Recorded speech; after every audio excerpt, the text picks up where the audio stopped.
Padre d'Italia, Mr. Fabio Mollo, and I would like to invite him to the stage now. Please give a round of applause for Fabio Mollo, everybody. Hello, ciao bello. Welcome. Buonasera, you look great. buonasera. What a great camicetta, guarda. Allora, Got changed. first of all, welcome Fabio. Is this your first time in Toronto? No, it's actually my third time. Third time is the charm. Is that what you Yes, said, I right? was just going to say that. Yeah. Exactly. So I'm charmed tonight. Well, you are charming, and honestly, I have to say that out of the entire lineup of films this year, I was very much looking forward to this one the most. So, Thank you. I'm It's my first time at this festival, actually. So yeah. It's my third time physically in Toronto, but my first time at the festival. So that's why I'm very excited. And it's a great festival. It's an amazing vibe. I was here watching films yesterday. I was sitting there. It's a great vibe. So you guys are very, very lucky to have this festival. And thank you so much for the people that work at this festival for the promotion that they do of Italian cinema.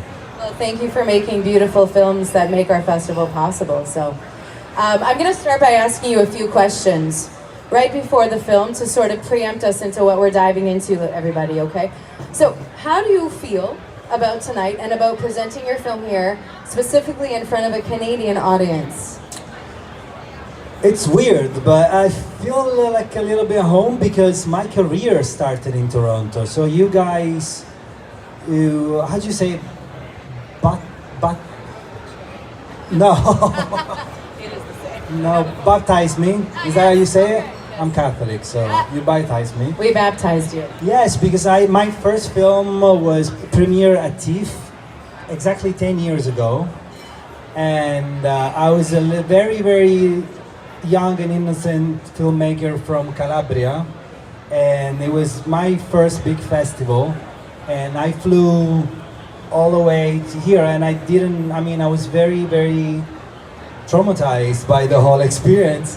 And you guys, the idea of like presenting the film so far away from home, and you guys, the Toronto audience was so amazing and supportive, and I remember that those days very vividly. It was an amazing experience. So to be back here and present my second film, I don't know, I feel like it makes sense. So I'm very excited, I'm very happy. So thank you guys for coming out tonight and to watch the film.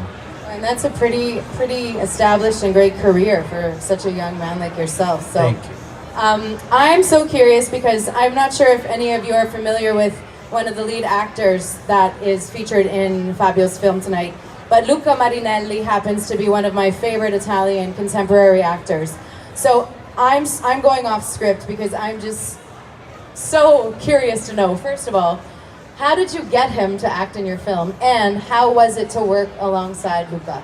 I kidnapped his wife and I blackmailed him. No, I was, my first film that I was telling you about, Il Sud è Niente, South is Nothing, after premiering here, premiered at the Berlinale. And he was in the audience.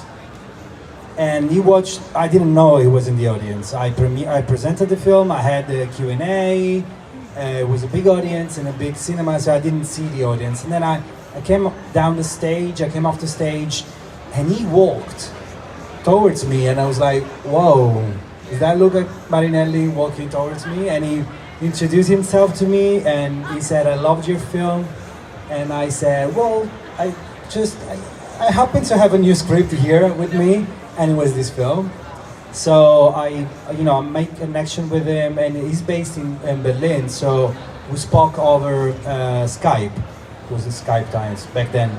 So we spoke over Skype for several months before he decided to work together. But funnily enough, he's an amazing actor. But back then he wasn't that famous. Right now he's like the most famous Italian cinema actor in Italian cinema. But back then he wasn't. So the producer, Rai Cinema, he didn't want me to cast him as the leading actor. So Goodness, why? because he was like, we want a more famous actor. I was like, yeah, but Luca's gonna be the biggest. And they were like, no, you have to cast somebody more famous. And then I was like, please trust me. And like, okay, it's your responsibility, but at least cast somebody as famous, more famous as the leading actress. And that's what we did. I was very happy because Isabella very famous now, was very famous already back then, and she was very generous to come and, be casted in my film. I don't want to take up all of your time on stage because I know everybody wants to get to see the film, and so do I. I'm so curious as to your journey. How did you become a director? Did you start as an actor yourself? No. I come from project housing in Reggio Calabria, so like being a director is the farthest and most exotic and impossible thing to do for people like me. I was lucky enough to be raised by a mother who taught me how to fly without wings. So she was like, you can do whatever you want, son. Don't stop yourself from doing what you love. And I mean, I felt this passion for cinema was very, very strong. And I was lucky enough to be selected at the National Film School in Rome, which is, they only take 6 students every year. So once you're there, you know, you get supported. So that was the biggest challenge. And then I always say that because I come from where I come from, you know, that's the reason why cinema for me is so important.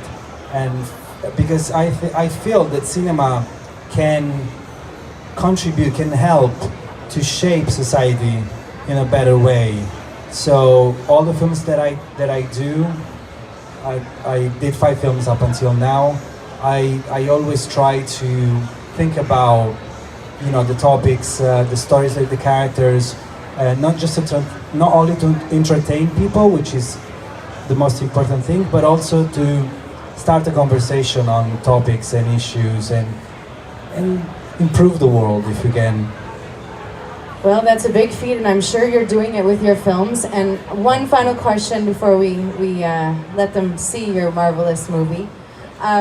I know this is hard as a filmmaker myself, you know. You create a world, you bring it to life, and then you maybe hope to transmit a message of some sort, just sort of in segue to what you were just talking about. Yeah. Is there a specific message you'd like us to go home with tonight after watching Padre d'Italia? Well, of course, for instance, I want you guys to go home and take what you want from the film and make it your own, absolutely, because that's why the film is being made. I don't want to like teach you or tell you something. I just want to tell you a story, and I want you to get, you know, to share the emotions that the characters experience in the film. I mean, for me, it's my second film. As I was saying before, it's very dear to my heart because it talks about parenthood. It talks about what it takes to be a father. And as a gay man in my country, up until today, it's impossible to be a father because, you know, we don't have the law that allow us to become parents. And it's still a struggle. When we made this film was even a bigger struggle because we didn't have even civil partnership. So, I mean, when we started writing the film, I was thinking myself, what is nature, what's against nature, and what it takes to be a father, what it takes to be a mother as well. And I was telling you about my mother as well, so I mean, I think you figure out what the film is going to be about. So, but I want you guys to take your own conclusion by watching it. Yeah, thank you, and it sounds very personal, so I can't wait to see it because I'm already half in tears inside. So, thank you, Fabio, grazie, for coming all the way from Italy to be with us. It's an honor to have you here. Thank you. And let's not forget, everybody, Fabio has a second film that is screening tomorrow night. At the main stage there, I'll be also introducing that film for him, and it's entitled Nata per te. And if you were at the panel, you heard him speak a little bit on that. So we are looking forward to seeing them both. We are not going to take up any more of your time. Fabio, sei meraviglioso. I'll see you tomorrow then. And thank you so much for coming out tonight and watch the film. I hope you enjoy it. Thank you so much, everybody.